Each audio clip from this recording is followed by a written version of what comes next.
Hi guys! Today is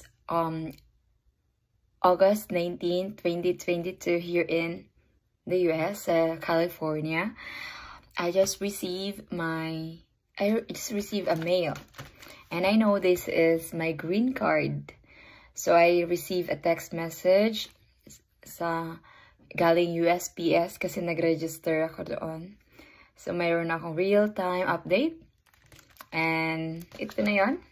Yes, ito na.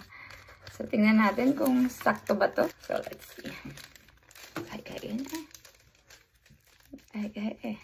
Oh, excited na ako. Dumating siya.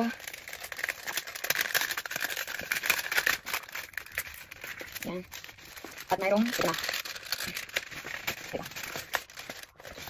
Okay, isa-isa natin ang harap ito. Yan naman.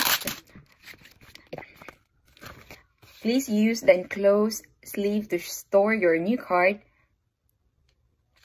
Merong nakalagay, hindi ko maintindihan. Siguro, ano to? OMG, how to use. Merong information. Paano gamitin.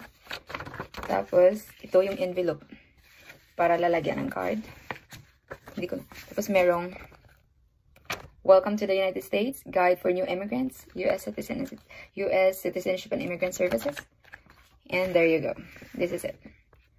This is confidential. Kaya, I'll just show you my... Yan. Nung dumating ako dito, June 29.